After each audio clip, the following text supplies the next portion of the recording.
Cette œuvre a quelque chose d'indescriptible.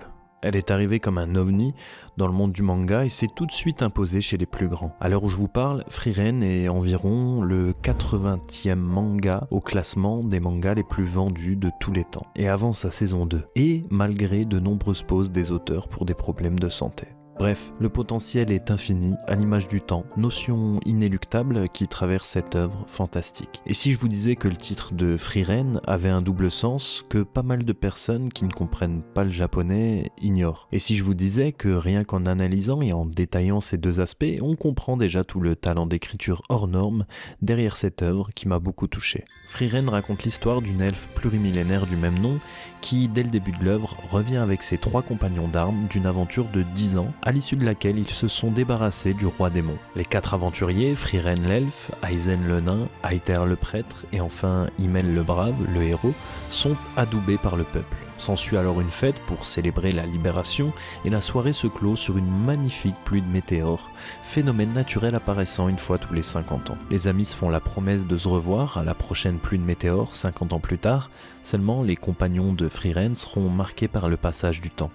Himmel le brave mourra de vieillesse, tout juste après avoir eu la satisfaction de revoir ses amis lors de cette ultime promesse. Et c'est durant son enterrement que Frieren se rendra compte qu'elle ne connaissait pas vraiment le camarade avec qui elle a passé 10 années. En fait, Frieren, qui vit des milliers d'années, n'a pas la même notion du temps que nous. Elle ne prend pas le temps d'apprécier justement les choses et ne réagit pas comme l'humain qui, lui, vit sa vie intensément, car plus courte. Ainsi, elle paraît parfois froide, détachée, et ne sait trop quelle émotion aborder suivant les situations. Frieren ne se projette pas car le temps lui semble illimité, elle ne profite donc pas de l'instant présent et avec ça on se rend compte qu'il y a vivre et vivre. Et c'est en faisant face aux critiques des humains présents à l'enterrement de Himmel le Brave, qui ne comprennent pas le manque d'émotion de Frieren, son flegme, que l'elfe craquera. Elle s'effondrera car elle comprit que les 10 années passées aux côtés de ses amis n'étaient pas qu'un grain de sable dans le désert, non, c'était bien plus important que cela. Nous arrivons alors au premier message dans le titre de Frieren, le message que tout le monde comprend, le message évident, Frieren, c'est une histoire de deuil.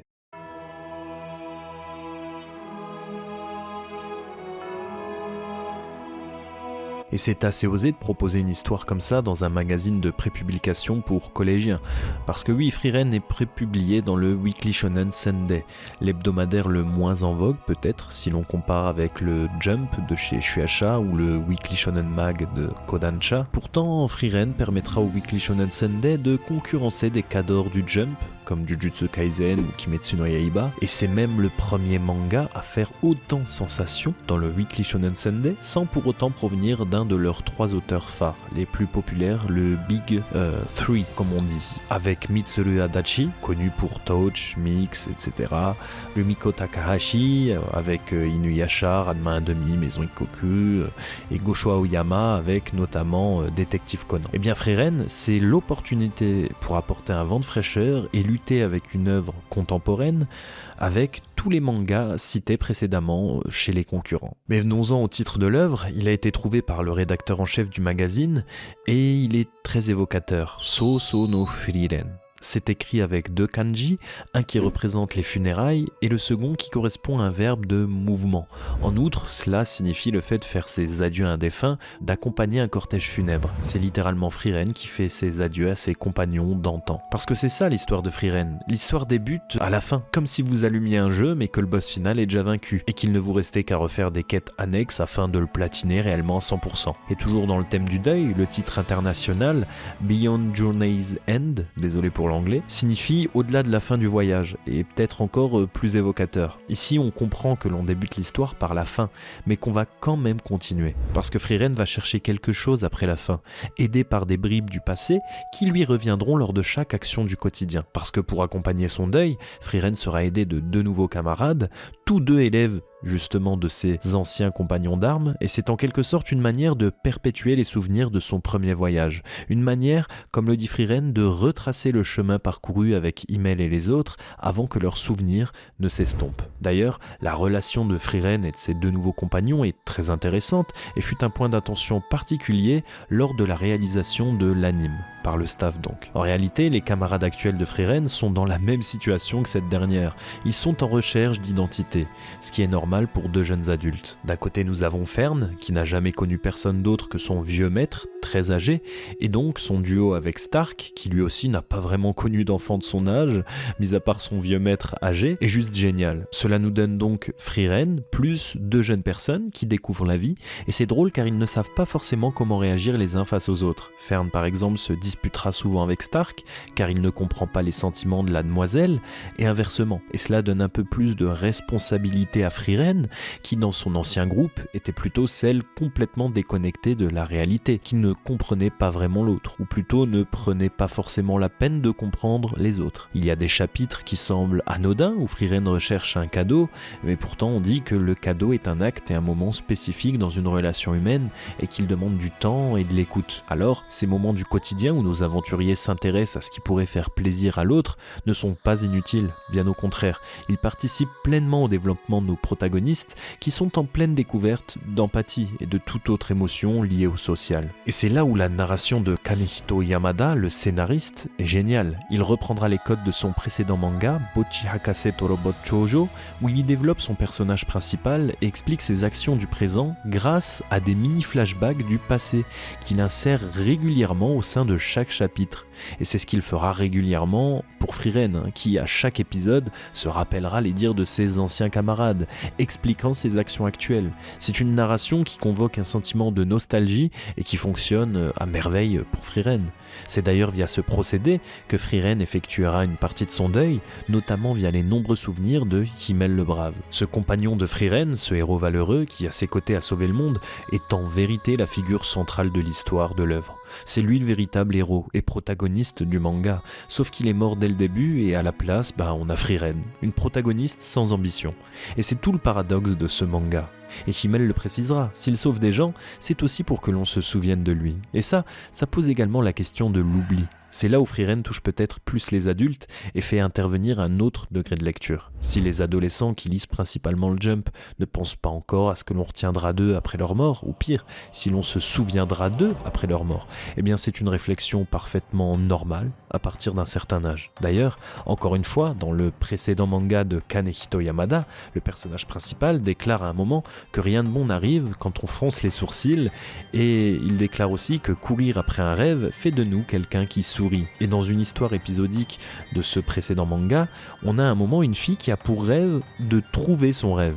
Mais elle ne l'a pas trouvé. Pourtant, elle est fière de sa vie. Et ça me rappelle une phrase que dira Frieren à un moment, elle qui n'a pas d'ambition, ce qui compte, c'est la quête. Et c'est bien vrai puisque, en soi, Frieren n'a plus rien d'autre à accomplir qu'une quête spirituelle.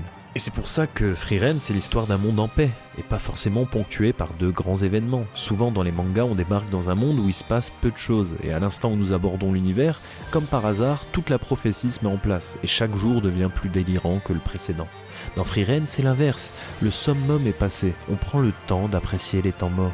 Et les auteurs ont su rendre captivants les moments de calme à travers cette quête de soi. D'ailleurs, ce n'est pas pour rien que le sort de création d'un parterre de fleurs, sort aux allures basiques s'il en est au final le sort favori de nombreux personnages clés de l'histoire. Parce que oui, les fleurs ont une signification et sont également l'élément décoratif principal quand une personne décède. Et la question de l'oubli, de la mémoire, est hyper intéressante puisque elle impacte directement nos choix, nos actions. Qu'êtes-vous décidé à faire pour laisser votre empreinte le plus longtemps possible ? Dans Frieren, Himmel aura réellement réussi son pari fou d'impacter les générations futures, car dans le manga, tout le monde réfléchit un peu en mode « parce que Himmel l'aurait fait ». Il a su impacter les gens, déjà en premier lieu pour avoir défait un monstre millénaire, le roi démon, mais le plus fascinant c'est qu'il a impacté les gens pour des générations grâce parfois à de petits actes du quotidien. Des petits actes aux allures anecdotiques. Par exemple, je ne sais pas, aider une dame à chercher un chat coincé dans un arbre ou peu importe. Et Frieren, au cours de son second voyage, rencontrera encore des gens marqués par Himmel le Brave, mais pas forcément pour l'exploit raconté que tout le monde sait, mais pour quelque chose de plus intimiste, de concret, pour leur réalité éloignée de la grande ville. Et ça, c'est peut-être un des messages les plus forts de l'œuvre. Rien n'est anodin, rien n'est insignifiant, quand il s'agit d'aider son prochain. On a encore une fois un lien inextricable entre la vie, la mort, l'oubli et le temps. Car en effet, il faut prendre le temps de faire des mini-détours dans la vie, parce que ces quelques minutes prises peuvent parfois impacter la mémoire sur plusieurs dizaines, voire plusieurs centaines d'années. Et ça c'est génial car cela nous amène vers le point de vue des no-name, des randoms comme on dit, qui ont une place particulière dans Frieren. À un moment dans le chapitre 59, on comprend que le monde est vaste et que certains, ça ne change pas grand chose à leur vie que le roi des démons ne soit plus là. Eux, ce qui leur importe le plus, c'est les anecdotes inutiles entre guillemets de Frieren, qui portent des sacs pour eux, ou qui nettoient leur hameau et non pas les batailles épiques qui n'ont rien à voir avec leur petit village paisible. On y verrait presque ici une critique de notre monde, où des décisions politiques absurdes sont complètement déconnectées du monde rural. Et dans Frieren, beaucoup de personnages sont attachés à leur village natal, et tout cela car ce dernier est au final très ancré à notre mort. Il y a un lien inéluctable entre le début et la fin dans Frieren, et c'est aussi vrai dans le temps que dans l'espace. Nous retournerons toujours à nos débuts, à la fin. C'est un peu le principe de ce second voyage de Frieren d'ailleurs, qui recommence tout. Et les auteurs aiment jouer avec la notion du temps, autant dans le fond que sur la forme. Dans Frieren, les protagonistes effectuent régulièrement des détours aux allures de quêtes secondaires dignes d'un JRPG. Et souvent, les actions sont dépeintes via des ellipses, via l'enchaînement de plusieurs cases sans dialogue. C'est un manga reposant, contemplatif et même curatif.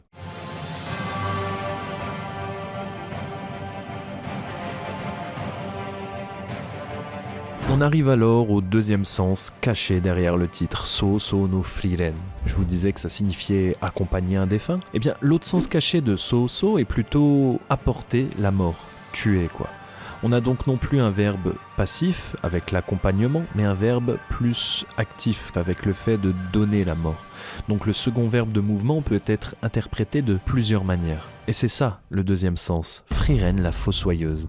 Et on se rendra compte de cela lors de l'épisode 8, pour ceux qui ont regardé l'anime, que en réalité, Frieren la fossoyeuse est un surnom mythique donné par les démons à Frieren, ayant fait des ravages dans leur camp. Et croyez-moi que quand vous réalisez que depuis le début de l'œuvre, le titre évoquait en fait deux facettes de Frieren, dans un moment aussi badass, la Frieren qui fait son deuil et la Frieren qui explose des démons, eh bien, vous sautez de votre canapé. Mais parlons un peu plus du personnage de Frieren. Elle est juste incroyable. En fait, Frieren, ça peut être votre figurine pop, toute mimi, ou bien elle peut aussi aura farm, comme on dit, puisqu'en réalité, elle a bien plus de 1000 ans, et la voir détruire des vilains avec un flegme olympique, c'est tellement badass. Durant son périple, Frieren sera donc confrontée aux démons, car même si le roi démon est vaincu, subsistent encore des vagabonds, des démons qui errent sans maître dans ce monde fantastique.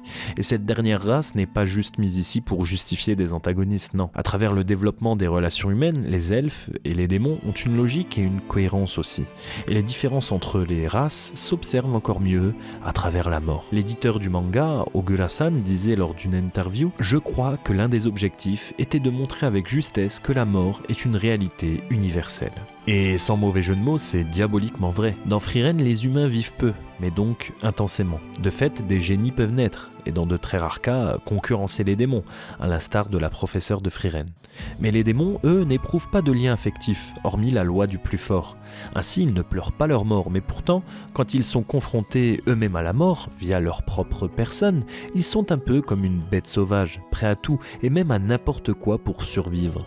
L'instinct prend le dessus, là où les humains ont parfois des morts honorables, emplis de fierté. Et le manga est génial car il nous montre que les démons ont au final plus peur de la mort, probablement car ils y sont peu confrontés, car ils sont naturellement forts et peuvent vivre plus ou moins indéfiniment. Ainsi, quand les rôles s'inversent et qu'ils deviennent la proie de Frieren la fossoyeuse, il ferait presque pitié. Et ce que j'aime également dans cette œuvre, c'est la cohérence de l'univers. Alors le monde magique des humains est séparé en 3 zones, et chaque zone possède ses spécificités. Il y a une relation intime entre l'homme et la nature que l'on prend le temps de contempler. Des espèces de plantes sont spécifiques à des zones, certaines zones sont plus infestées de démons que d'autres, et s'ensuit alors des mentalités et une évolution différente des races alentours. Même le système de combat est cohérent. J'évoquais Frieren la fossoyeuse, elle a obtenu ce surnom grâce à la manipulation de son aura avec laquelle elle a berné les démons. Parce que dans Frieren, les démons, eux étant naturellement dotés d'une grande force, ont également une fierté mal placée. Cela a pour conséquence qu'ils ne dissimulent en théorie jamais leur magie. Eh bien Frieren, elle est très puissante, mais cela fait 1000 ans, même plus, qu'elle a appris à minimiser son flux dose de magie pour ne le ressortir qu'une fraction de seconde au moment de donner le coup de grâce. Le tout avec, comme je l'ai déjà dit, un flegme olympique. On en viendrait presque parfois à se demander si Frieren la Fossoyeuse n'est pas plus semblable à un démon qu'à un humain quand elle sort le grand jeu. Et toujours dans la cohérence de l'univers, chaque utilisateur de magie possède des sorts conventionnels et universels, mais également des sorts plus personnels, très fortement liés à la personnalité du magicien. Et je me dis que Frieren, qui a appris à dissimuler sa magie durant près d'un millénaire, est peut-être l'une des raisons qui fait qu'elle a du mal aujourd'hui à exprimer convenablement ses sentiments. Elle qui a toujours vécu dans le doute, cachée, dissimulant sa personnalité, en dissimulant sa force et sa magie. Eh bien peut-être que par la suite, au fur et à mesure qu'elle s'affirme dans sa quête de compréhension d'autrui, elle exposera plus facilement sa magie sans artifice. L'on comprend alors comment le phénomène Frieren fut le meilleur démarrage d'un manga chez les éditions Kiun en France, et aussi comment Frieren fut le 8e meilleur démarrage de manga tout court dans l'Hexagone. Probablement favorisé par la période post-Covid et l'explosion du manga, probablement favorisé aussi par un univers aux allures isekai, bien connu du grand public, mais pourtant vous l'avez vu, bien plus cohérent qu'un isekai basique, bien plus intéressant, bien plus développé, détaillé, et très certainement aussi favorisé grâce à ce duo d'enfer d'artistes, la superbe écriture de Kanehito Yamada et la patte graphique de Tsukasa Abe, deux artistes réunis par le flair de Ogura-san, qui suivaient déjà les deux au sein du magazine Weekly Shonen Sunday.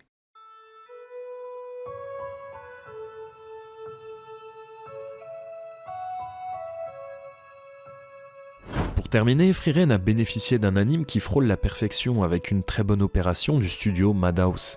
Je vous invite à checker une vidéo de LKR que je mets en description pour plus de détails.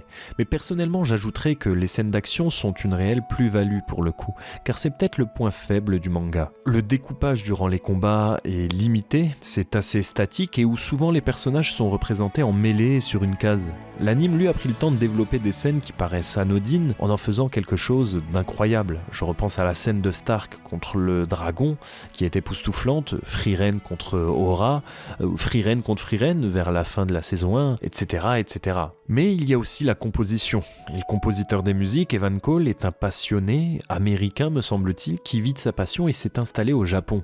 Et il se définit lui-même comme ayant un point fort sur l'aspect nostalgie ou sentimental. Et c'est également le compositeur de Violet Evergarden, vous aurez vite compris le style. Et donc Frieren était une œuvre qui lui était destinée. De plus, il a eu le luxe de bénéficier des séquences de l'anime pour les 4 premiers épisodes. C'est-à-dire qu'en fait, il voyait concrètement les scènes et n'avait pas seulement qu'un script pour imaginer une musique qui collerait aux propos.